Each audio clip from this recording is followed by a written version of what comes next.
And do you have recommendations for like classes? Yeah. I mean, you are like the lead writer on this, so maybe you have the inside scoop. Like, I would prepare a little bit. Yeah. Well, here's the weird thing. It's like this game, this adventure can go in so many different directions because it's. If you run a bunch of like paladins and clerics, which kind of is maybe the first impulse that players might be. It's like, oh, there's a hellish realms. Well, I'm gonna run somebody who's very holy. That can go well for you. You know, you can. There are boons and benefits that you can get from being a holy player or holy character that will serve you well in the infernal realms. And then there's items that you can encounter through there that can help you out, and then you're able to resist the temptation and corruption of Avernus, and that's really a good thing. It's also a difficult thing because we've designed it in such a way that the righteous path is the most difficult path. So it is a double-edged sword. If you run a tiefling character that has predilections towards evil, that can also help you out. You can actually skate through some of these things that a good character would normally have a lot of problems with. You might be able to get through it. However, there's so many temptations that you could wind up being a corrupted mess and a slave to an archdevil before you even get to the goal of the adventure. So in that case, you know, you can see the two different, you know, ways that a new player going into this. And like you said, you're going to find out about who your character is by the end of this adventure, or at least halfway through it. You're going to understand, like, oh, we're in way over our heads here. Or you're going to be like, oh my gosh, this is defining who I am as a hero. You know, I now know myself, and I think I'm going to do good down here. You can have two of those things. So as a DM, as a new DM going into this, I think it's a great adventure because it's going on a lot of resonant tropes. It's going on a lot of things that you already understand as a consumer of fantasy and as a consumer of myth. Good versus evil, the light and the darkness, that devils are evil and scheming and conniving, and you've got to be able to resist the temptation.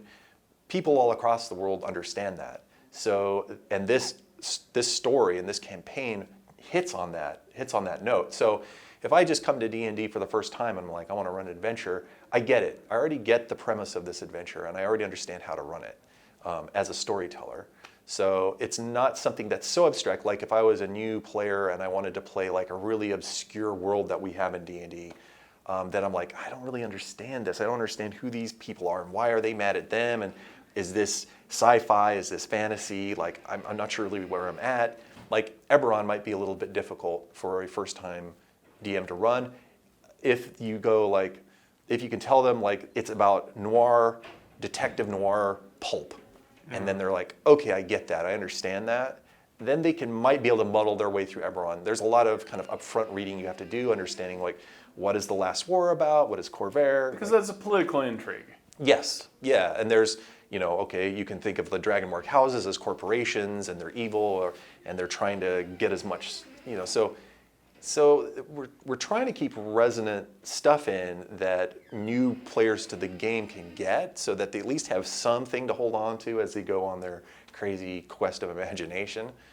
But, you know, ultimately there's things that are kind of easier to understand and things that are harder to grasp. So for something high fantasy like what we do a lot in the Forgotten Realms, which is kind of our high fantasy setting, and I think that's why it's probably our most popular setting, is that people understand it, you know, players understand it. You can come from anywhere in the, you know, however you consume your media and game stuff, you come to D&D and you're like, oh, I get it. This is, you know, I've encountered maybe Lord of the Rings, or I've encountered, Game of Thrones. Yeah. And so I have a baseline. Whereas you get into like an obscure set, like let's say we did the Dune role-playing game. It's like, what is this? Like, I'm a Saudar-Kar, or I'm a Fremen. Like, what? You know, I'm of the Atreides clan. What am I doing here? And what's the voice? And what's the weirding way? Like, so. But this is true for players as well. Yeah. Like, players who consume all of these different comics, all of these different books, all these TV shows, understand. Like, if you were a fan of Penny Dreadful, or you're a Yeah, fan yeah. of Constantine or Doctor Strange or Supernatural, or even there's just so many different shows and Yeah. books and novels about this subject matter. Like, you as a player, you're like, I get it. Yep. Like, I am on that slippery slope. Like, Constantine is always like, he's Yeah. always just riding that middle line between heaven and hell. Yeah. He's always that type of character, and like the brothers in Supernatural are always fighting the demons they're trying to get through, and so I think players automatically get it. They get that struggle as Yes. like characters, and Yeah. I think that's why it's something that resonates immediately. Yeah. The other thing that I like about it, I'm just going to do this entire interview Yeah. No. myself. Rock and roll, man. No. But No. the action is like really resonates, because when you tell someone you're in combat, you're like, okay, here I go. I'm playing D&D for the first time. I swing my sword, I cast my spell. But now you're telling them, you are on an infernal war machine. Have you seen Mad Max? Yeah. That is what you're doing. You are in Yeah. a blasted landscape. There is almost virtually no plant life. It is like a desert hell dimension, and you are an infernal war machine, and you've got all these weapons and this thing that screams and this thing that vomits, and you're just fighting each other, and they're warlords, and everyone who's seen Mad Max understands, okay, this is the kind of combat I'm seeing in my head right now. Yeah. Yeah, totally. I mean, one of the things you could do is like, with your players before you run this adventure, is you could go and just be like, let's have a Fury Road viewing, and let's have like a Hellraiser or Constantine viewing. Yeah. And just watch those two movies, and you've kind of got the vibe. Like for a player who kind of hasn't sort of immersed into that yet, just watching those two movies, then you play this and you've got visual context, complete visual context, and also context as to like the slippery slope, and like the danger of where you're going. As the plot thickens in Descent into Avernus, a DM, all they have to do is say, well, now you smell the wind of the sulfur coming at you, and you can see the sandstorm, howling in the distance, and there's biting flies buzzing around you, and the players are like, oh man, now we get it. Now we know what we're in for. This is going to be screwed, and how do we survive down here, and then that moment of, I think this is one of those adventures where the D&D players are going to understand about the party.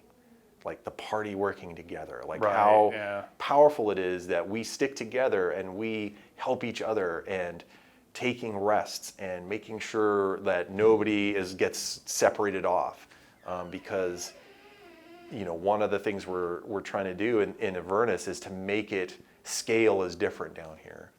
It's different. Distances are deceiving. The landscape moves and changes because it's a supernatural plane. It's a magical plane of existence.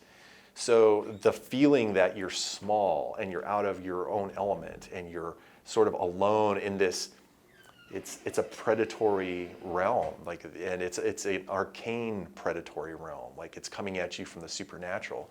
And so anybody who's watched or read old Conan comics, and the Lovecraft, like that feeling of you're not sure, and the thing that sends the prickles up on your back and your neck, and then there are demons that are coming through portals, and you're never sure what you're going to encounter. That stuff is just like food to generate this feeling of, we are completely out of our element. We're completely in a different world. And now how do we survive? We have to use every scrap of our ingenuity. We have to use every scrap of our magical power to survive down here. And that's fun. I have a very specific question about Descent into Avernus. What is a hollyphant? Okay. Why is it so adorable? Yeah. What is it doing in hell? So hollyphants are, I believe they're a second edition creature they're celestials. And, when we were designing this adventure, coming up with a story, we knew that it was going to be bleak. And so there had to be some sort of levity and some sort of thing that breaks the tension. And so there needed to be kind of a light-hearted character that went with you. And so I thought about Jiminy Cricket in Pinocchio. And Jiminy Cricket kind of acts as your conscience as Pinocchio's kind of going through his trials and tribulations. And I thought, well, a Hollyphant would be a great character. And I believe it was Matt Sternad actually came up with, like, it could be this Hollyphant creature. So, but anyway, it was like, that's perfect. So we put this character in there to just act as that thing, to guide the characters through the adventure.